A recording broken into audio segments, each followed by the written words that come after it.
네, 반갑습니다. 오늘은 사무엘하 11장 1절부터 13절에 있는 말씀을 함께 나누도록 하겠습니다. 구약성경 사무엘하 11장입니다. 페이지 수로는 477면이 되겠습니다. 1절부터 13절까지인데요. 또 방송으로 보시지만 교독해서 한번 읽어보도록 하겠습니다. 제가 먼저 읽고 여러분들이 읽으시고 마지막 13절은 함께 읽겠습니다. 제가 먼저 읽겠습니다. 그 해가 돌아와 왕들이 출전할 때가 되매 다윗이 요압과 그에게 있는 그의 부하들과 온 이스라엘 군대를 보내니 그들이 암몬 자손을 멸하고 랍바를 에워쌌고 다윗은 예루살렘에 그대로 있더라. 저녁 때 다윗이 그의 침상에서 일어나 왕을 옥상에서 거닐다가 그곳에서 보니 한 여인이 목욕을 하는데 심히 아름다워 보이는지라. 다윗이 사람을 보내 그 여인을 알아보게 하였더니 그가 아뢰되 그는 엘리압의 딸이요 헷사람 우리아의 아내 밧세바가 아니니까 하니, 다윗이 전령을 보내어 그 여자를 자기에게로 데려오게 하고 그 여자가 그 부정함을 깨끗하게 하였으므로 더불어 동침하매 그 여자가 자기 집으로 돌아가니라. 그 여인이 임신하매 사람을 보내 다윗에게 말하여 이르되 내가 임신하였나이다 하니라. 다윗이 요압에게 기별하여 헷사람 우리아를 내게 보내라 하매 요압이 우리아를 다윗에게로 보내니, 우리아가 다윗에게 이르매 다윗이 요압의 안부와 군사의 안부와 싸움이 어떠했는지를 묻고, 그가 또 우리아에게 이르되 내 집으로 내려가서 발을 씻으라 하니 우리아가 왕궁에서 나가매 왕의 음식물이 뒤따라가니라. 그러나 우리아는 집으로 내려가지 아니하고 왕궁 문에서 그의 주의 모든 부하들과 더불어 잔지라. 어떤 사람이 다윗에게 아뢰되 우리아가 그의 집으로 내려가지 아니하였나이다. 다윗이 우리아에게 이르되 내가 길 갔다가 돌아온 것이 아니냐, 어찌하여 내 집으로 내려가지 아니하였느냐 하니, 우리아가 다윗에게 이르되 언약궤와 이스라엘과 유다가 야영 중에 있고 내 주 요압과 내 왕의 부하들이 바깥들에 진치고 있거늘 내가 어찌 내 집으로 가서 먹고 마시고 내 처와 같이 자리이까. 내가 이 일을 행하지 아니하기로 왕의 살아계심과 왕의 혼의 살아계심을 두고 맹세하나이다 하니라. 다윗이 우리아에게 이르되 오늘도 여기 있으라. 내일은 내가 너를 보내리라. 우리아가 그날에 예루살렘에 머무니라.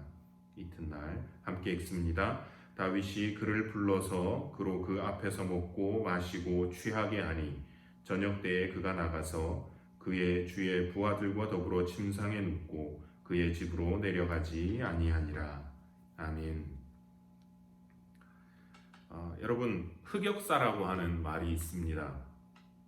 별로 좋지 않은, 그래서 별로 기억하고 싶지 않은, 다시는 기억하고 싶지는 않은 그런 기억들을 일컫는 표현인 것 같습니다. 한 번은 TV에 연예인들이 나왔는데 한 사람의 옛날 사진을 보고 막 놀리는 것을 봤습니다.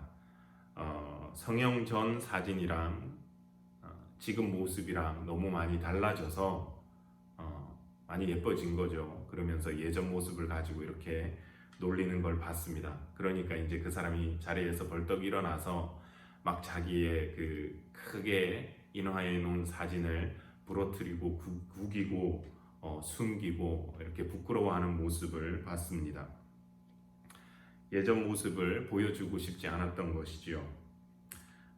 한편으로는 이렇게 그냥 한번 웃음거리로 회자되는 그런 흑역사도 있지만, 다른 한편으로는 한 사람으로 하여금 영영이 그 일을 하지 못하게 되는, 또 자기가 몸담았던 곳에서 나가게 된다거나 어떤 일을 못하게 된다거나 하는 그런 일도 있는 것을 봅니다.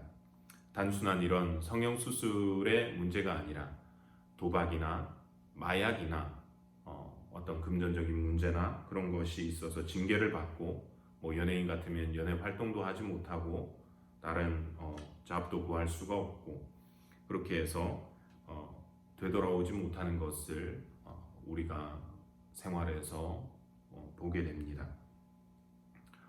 오늘 읽은 이 본문에서 다윗의 모습이 이제까지 저희들이 읽고 또 묵상하면서 봐왔던 다윗의 모습과는 참 많이 다릅니다. 그는 참 위대한 용사였고 신앙에 귀한 도전을 주는 그런 사람이었는데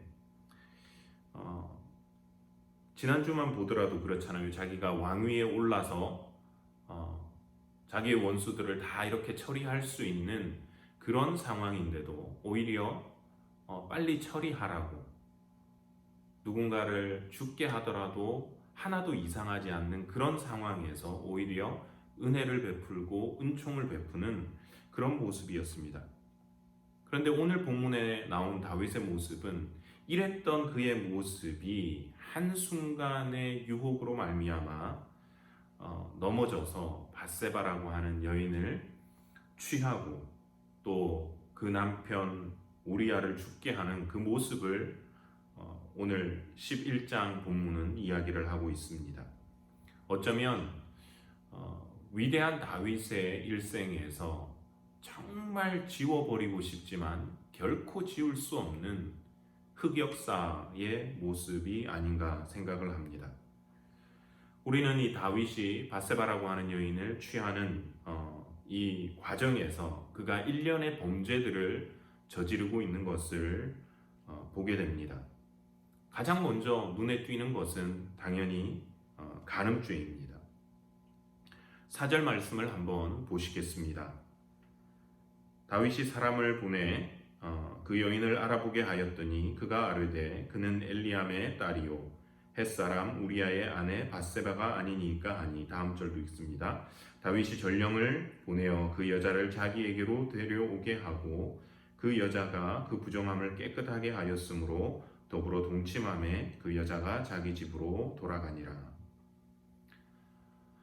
하루는 다윗이 저녁에 자다가 밤에 일어나서 옥상에서 이리저리 거니는데 그 옥상에서 보는데 어느 집에서 여인이 목욕을 하는 게 보입니다.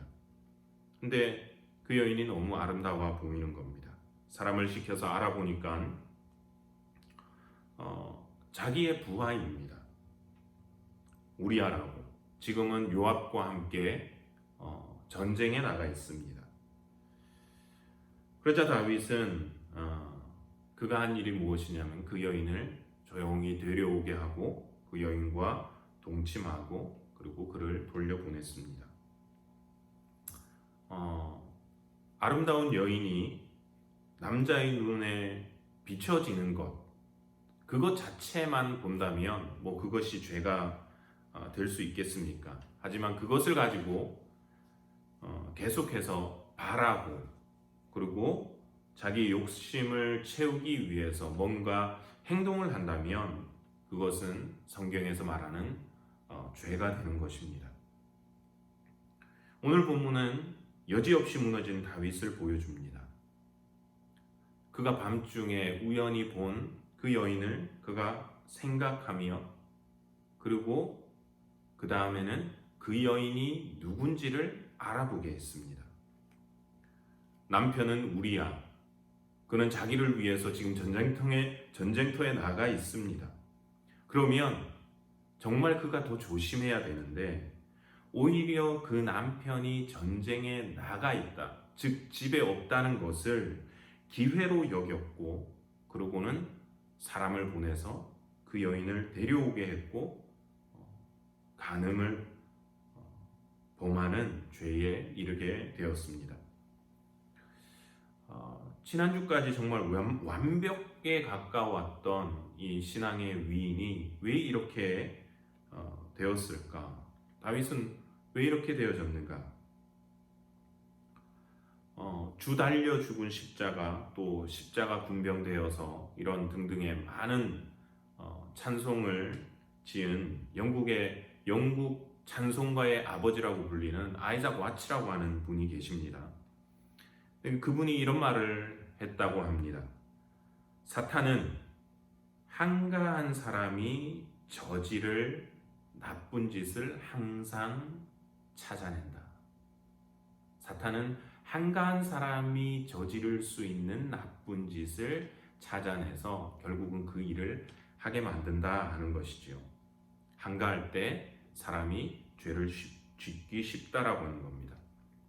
사실 그렇습니다. 뭔가 바쁘고 우리가 뭔가 집중해야 될 일들이 많이 있고 그러면 다른 곳에 신경을 쓸 겨를이 없습니다.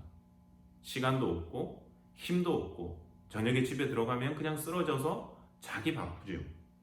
그런데 뭔가 시간이 남으면 사람들은 다른 곳에 눈을 돌린다거나 딴 생각을 하는 경향이 있습니다. 물론 남는 시간에 적당한 휴식을 하고 여가 활동을 하는 게 나쁘다는 것이 아니라 그 남는 시간과 에너지를 전혀 엉뚱한 곳, 쓰지 말아야 할 곳에 쓸 때 그것은 범죄가 된다라고 하는 것이지요. 다윗의 상황도 그랬던 것 같습니다. 1절입니다. 그 해가 돌아와 왕들이 출전할 때가 되매 다윗이 요압과 그에게 있는 그의 부하들과 온 이스라엘 군대를 보내니 그들이 암몬 자손을 멸하고 랍바를 에워쌌고 다윗은 예루살렘에 그대로 있더라. 그토록 많은 전쟁에 나가서 수많은 전투를 했던 다윗이 이번에는 어쩐 일인지 모르지만 요압과 그 부하들 그리고 온 군대를 전장에 내보냈지만 자신은 나가지 않고 예루살렘에 머물러 있습니다. 그래서 이 구절을 가지고 해석하시는 분들이 이렇게 해석하시는 분들이 있습니다. 다윗이 전장에 나가서 싸움을 해야 되는데 그 용사가 그 시간에 할 일이 없으니까 그 여유로움으로 인해서 그가 유혹에 빠지게 되었다. 그런 해설들이 있습니다. 그래서 이런 말도 있는 것 같습니다. 한가롭다면 혼자 있지 말고 혼자 있다면 한가로 있지 말라. 우리에게 있는 여유로움, 한가로움이 혼자 있을 때라고 하는 그 조건과 딱 맞아떨어질 때 범죄할 가능성이 크다라고 하는 겁니다. 일면 맞는 것 같습니다. 하지만 세상의 범죄자들을 이렇게 보면 TV에 오르내릴 때 보면 정말 기업의 오너나 CEO나 이런 유명한 사람들이 또 범죄에 연루된 것을 봅니다. 그 사람들을 보면 정말 수많은 연봉을 받으면서 시간 관리를 비서들이 해주지만 정말 어떨 땐 보면 분 단위로 쪼개서 시간 관리를 하는 사람들도 많습니다. 이들이 여유가 없기 때문에 범죄하지 않나요? 아니죠. 시간이 좀 있어서 딴 생각을 한다거나 넘어질 기회가 더 있을 수는 있지만 한가하거나 여유 있는 사람만 범죄하는 것은 아니다라고 하는 것입니다. 그러니까 오늘 이야기는 다윗이 혼자 한가히 지내니까 간음죄를 지었다라고 하는 것도 아니고 또 이 이야기는 간음죄 하나만을 말씀드리려고 하는 것은 아니다라고 하는 겁니다. 다윗이 정말 이것이 약점이어서 허구한 날 여인들만 끼고 살았다. 성경이 이렇게 비판하는 것도 아니잖아요. 그러니까 오늘 이 얘기를 통해서 우리가 한번 봐야 되는 것은 좀 더 넓게 죄에 대해서 한번 생각을 해보는 것입니다. 죄라고 하는 것은 우리가 바쁘던 바쁘지 않던 어느 순간 우리에게 갑자기 훅 하고 다가올 수 있는 것이기 때문에 우리가 늘 조심해야 하는 그런 부분입니다. 에덴 동산의 선악과 사건을 한번 보십시오. 얼마나 많은 날 동안 아담과 하와가 그 에덴 동산에서 거닐면서 생활하면서 그 선악과 앞을 지나쳐 다녔겠습니까? 뭐 매일이라고 우리가 말할 수는 없지만 분명히 여러 번, 여러 날을 아무렇지도 않게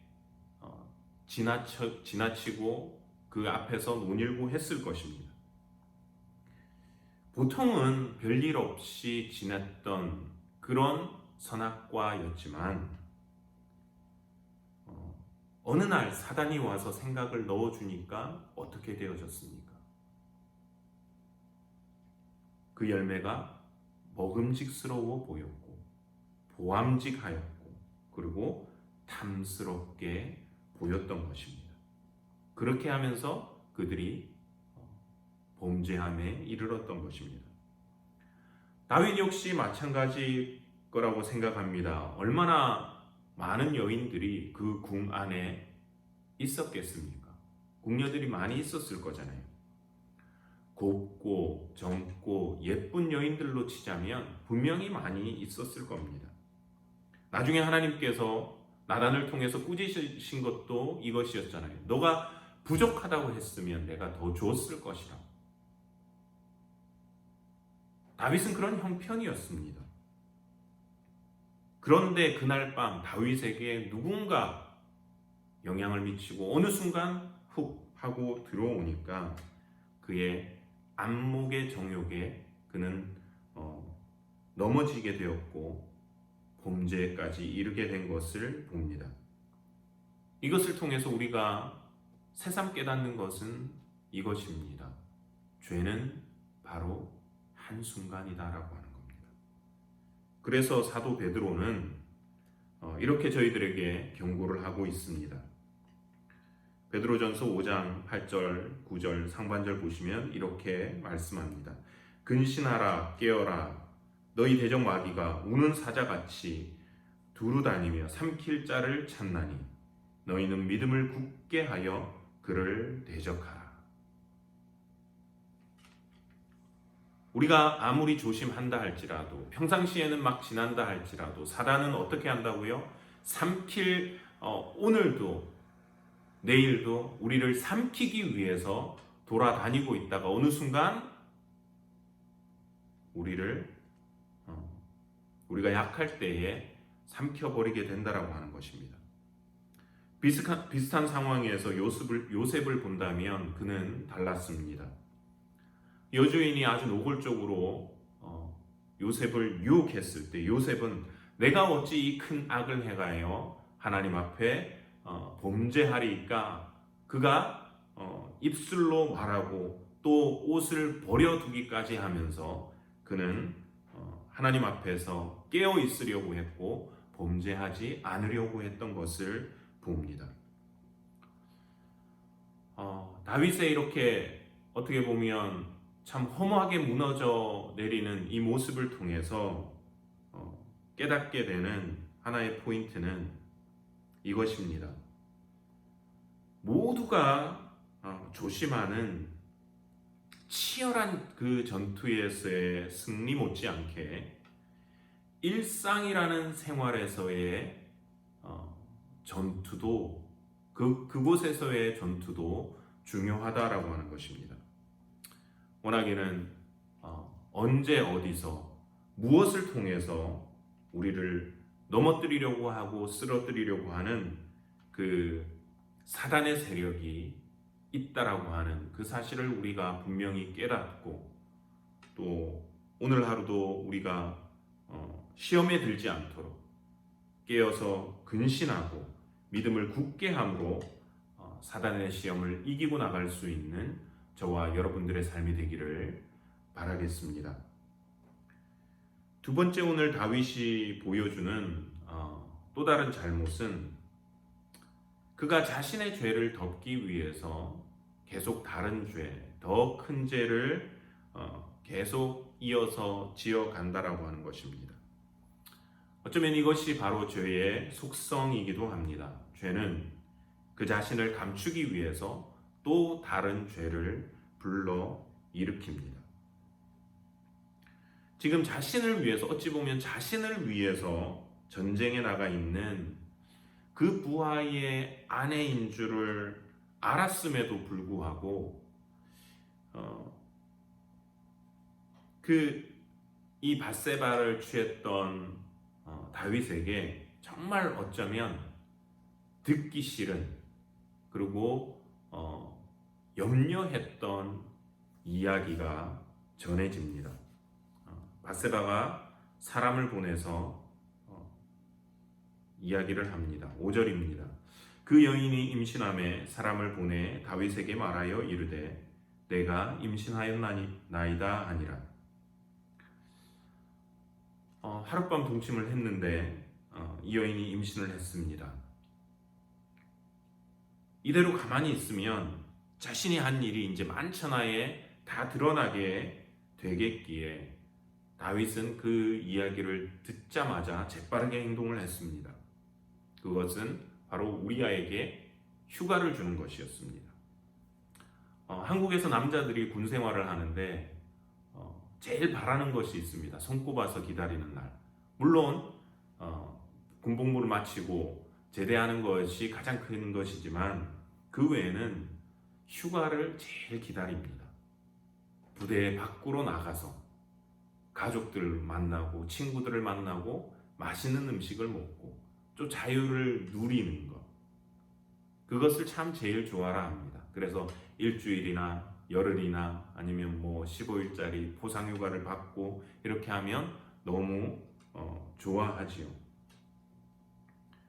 이렇게 다윗은 어떻게 보면 전투가 한창인 지역에서 우리아를 왕궁으로 데리고 옵니다. 그러고는 중요하지 않은 이야기로 질문을 몇 가지를 던지고 상황이 어떠냐, 요압은 어떠냐, 군대는 어떠냐, 그러게 묻고는 그냥 집에 가서 쉬라는 겁니다. 그리고는 음식도 딸려서 보냅니다. 한창인 그 전투가 한창인 그 지역에서 우리아를 다윗이 이렇게 불러들인 이유야 뻔하지 않습니까? 이렇게 우리아가 휴가를 받아와서 거기다가 왕이 보내주는 음식까지 받아서 자기가 집으로 돌아가서 가족들을 만나고 친지들을 만나고 그리고 그들과 함께 편하게 식사하고 또 부인도 만나고 함께 먹고 마시고 쉬고 그리고 부대로 돌아가면, 며칠 있다가 부대로 돌아가면 나중에 이 여인이 출산을 하게 되더라도 아무도 이 여인의 임신과 출산에 대해서 의심하지 않을 것이기 때문입니다. 다윗의 플랜은 이렇게 자신의 범죄를 우리아의 자연스러운 책임으로 전가하는 데 있었습니다. 자기의 잘못을 다른 사람의 그 자연스러운 책임감, 그것으로 맞바꾸는 것이었습니다. 즉 다른 말로 하면 거짓으로 증거하는 것이지요. 거짓 증거. 그런데 문제가 생겼습니다. 당연히 좋아라 하면서 집으로 달려갈 줄 알았던 우리아가 그날 밤에 왕궁문에서 다른 군사들과 함께 그곳에서 잤다는 이야기를 들은 겁니다. 아마 다윗이 당황을 했겠지요. 그래서 그를 불러서 또 묻습니다. 왜 그렇게 했냐고 묻는데 이 우리아의 대답이 걸작입니다. 지금 하나님의 언약궤도 거기 있고 또 군대가 전쟁터에 있고 사람들이 다 고생하는데 자기 혼자만 편하게 집에 가서 먹고 마시고 내처와 잘 수가 없습니다. 그리고 하나님을 이름을 들고 또 왕의 이름을 들고 맹세를 하면서 자기는 결코 그렇게 하지 않겠다고 맹세를 합니다. 다윗의 입장에서는 참 많이 당황이 됐을 것 같습니다. 분명히 그 앞에서 우리아 앞에서 표정은 참 충성되다 기뻐하는 표정과 말은 웃으면서 너같이 충성된 일꾼을 내가 못 봤다 이렇게 했지만 속으로는 아마 조마조마했을 것 같습니다. 이게 아닌데 이 친구가 빨리 집으로 가줘야 되는데 쉬다 가야 되는데 밧세바 자기 부인과 하룻밤 이제 자고 가야 되는데 어떡하나. 다윗이 일단 알았다고 이 얘기를 합니다. 그리고 12절 13절을 보시면 이렇게 나옵니다. 다윗이 우리아에게 이르되 오늘도 여기 있으라. 내일은 내가 너를 보내리라. 우리아가 그날에 예루살렘에 머무니라. 이튿날 다윗이 그를 불러서 그로 그 앞에서 먹고 마시고 취하게 하니 저녁 때에 그가 나가서 그의 주의 부하들과 더불어 침상에 눕고 그의 집으로 내려가지 아니하니라. 다윗의 대답은 그랬습니다. 우리아에게 그러냐고. 그러면 오늘도 여기서 쉬라. 그러면 내일은 내가 너를 보내겠다. 그래서 우리아는 예루살렘에서 하룻밤을 더 지냅니다. 다음 날 자기는 전쟁터로 갈 줄 알았는데 13절에 보시면 다윗이 저녁에 다시 그를 불러서 뭐를 하냐면 먹고 마시고 취하게 만들었습니다. 아마 다윗의 굳은 결심을 듣고 다윗은 그날 밤새 고민을 했을런지 모르겠습니다. 내일 그냥 보내면 안 되는데 이 사람을 어떻게 집으로 보낼까? 그래, 좀 술에 취하게 만들어보자. 그러면 술 기운이 돌고 몸도 피곤하고 어제도 바깥에서 잤고 술도 마셨고 집이 바로 옆인데 가서 와이프한테 인사도 하고 그러고 집에서 하룻밤 자고 가겠지. 우리아를 불러서 음식을 권하고 술도 계속해서 권해서 어디까지? 그가 취할 때까지 취하게 만들었다고 성경이 말하고 있습니다. 점점 취해가는 이 우리아의 모습을 보고 다윗은 자기의 플랜이 드디어 워킹하는구나 생각을 했을런지 모르겠습니다. 하지만 우리아는 그날 밤도 자기 집으로 가지 않고 성문에서 다른 군사들과 함께 잠을 잤습니다. 아마 이날 저녁은 다윗이 우리아가 집으로 가지 않고 성문에서 잔 것을 바로 알았을 것 같습니다. 이미 우리아는 그렇게 생활을 해왔었고 다윗 앞에서 맹세를 했기 때문에 오늘 밤은 어떻게 하는지 다윗은 한 사람을 붙여서 보내면서 그가 어디에서 자는지 밤새 보고를 받지 않았을까 생각을 해봅니다. 우리아가 자신의 집으로 간 것이 아니라 그 왕궁문에서 다른 군사들과 함께 어울려서 자고 있다는 그 이야기를 듣고 어쩌면 다윗은 다시 한번 깊은 고민으로 그 밤을 세우지 않았을까 생각을 해봅니다. 다음날 아침 자신의 죄를 어떻게 하면 감출 수 있을까? 아무도 모르게 내 잘못을 정말 쥐도 새도 모르게 감출 수 있을까? 고민하던 다윗이 결심을 했습니다. 그리고 아침에 우리아에게 요압에게 가는 편지를 써서 들려서 보내면서 그를 전쟁터로 다시 보냅니다. 14절 15절입니다. 아침이 되매 다윗이 편지를 써서 우리아의 손에 들려 요압에게 보내니 그 편지에 써서 이르기를 너희가 우리아를 맹렬한 싸움에 앞세워 두고 너희는 뒤로 물러가서 그로 맞아 죽게 하라 하였더라. 우리아가 자신의 계획대로 움직여주지 않자 다윗이 생각한 다음 플랜은 우리아를 전쟁에서 죽게 만드는 것이었습니다. 그래서 편지를 써서 요압에게 보냅니다. 가장 치열한 곳에 우리아를 두고 그곳에서 맞아 죽게 하라. 그리고 그 편지를 받은 요압은 그 내용 그대로 우리아를 전투가 가장 치열한 곳으로 보내고, 그리고 그렇게 우리아는 그곳에서 목숨을 잃게 되어졌습니다. 비록 전쟁에서 목숨을 잃었다고는 하지만 우리아는 다윗의 치밀한 계획 속에 살해당한 것이죠. 그러니까 다윗은 정말 살인자였던 겁니다. 이런 다윗의 계획은 단순히 우리아가 죽는 것으로만 끝나는 것이 아니었습니다. 언제든 기회를 봐서 우리아를 죽게 하라. 몇 개월 있다가 상황을 봐서, 아니면 다음 전쟁의 상황을 봐서 죽게 하는 것이 아니었습니다.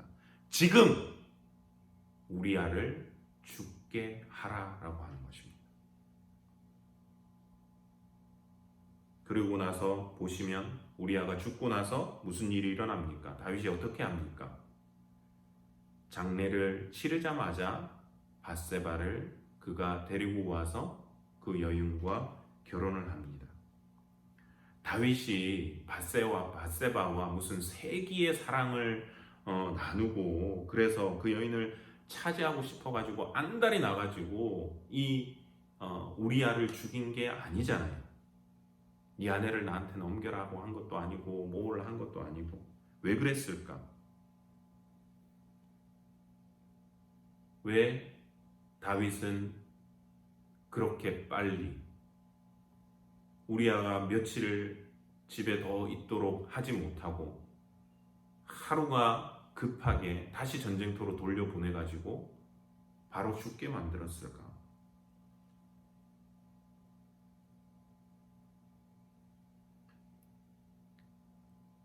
이왕 죽일 거면 빨리 죽여서 빨리 죽어야 자기가 빨리 결혼을 하거든요. 무슨 말이냐? 빨리 결혼을 해서 이 밧세바의 임신이 자연스러워 보이게 만들고 싶었던 겁니다. 이렇게 되려면 다윗이 한두 달 있다가 죽는 게 아니라 그날 아침 바로 전쟁터로 돌아가서 바로 최대한 빨리, 빠르면 빠를수록 좋은 거예요. 그러니까 다윗이 하고 싶었던 것은 처음부터 끝까지 철저하게 목적이 무엇이었느냐? 자기의 범한 죄를 감추고 싶었던 겁니다. 다윗은 이렇게 십계명에 나오는 세 가지 범죄를 저질렀습니다. 첫 번째, 보이는 간음죄. 두 번째는 그것을 감추기 위해서 우리아를 불러들이고 그에게 자연스럽게 책임을 넘기려고 하는, 어떻게 보면 거짓 증거의 모습이고요.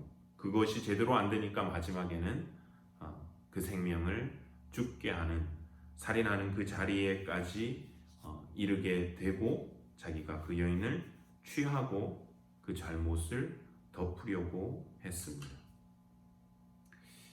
이런 일련의 과정 속에서 어쩌면 다윗은 자기가 다른 사람들을 잘 속이고 있다고 생각했을런지 모르겠습니다. 하지만 다윗은 다른 사람을 속이는 것이 아니라 그저 자기 자신만을 속이고 있었던 것입니다. 자기의 꾀에 자기만 속아 넘어갔었던 것이죠. 그래서 오늘 이 11장의 마지막 구절이 이렇게 말을 하고 있지 않습니까? 다윗이 행한 그 일이 여호와 보시기에 악하였더라. 자신은 사람을 죽이기까지 하면서 그 잘못을 감춘다고 생각을 했는데 그 모든 일련의 과정을 다 지켜보시는 분이 계셨고, 그분이 보실 때에 다윗의 행동 하나하나는 처음부터 끝까지 악했다라고 하는 것입니다. 그래서 나중에 다윗은 여기에 상응하는 벌을 받게 되지요.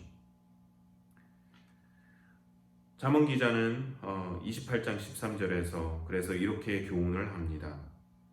자기의 죄를 숨기는 자는 형통하지 못하나.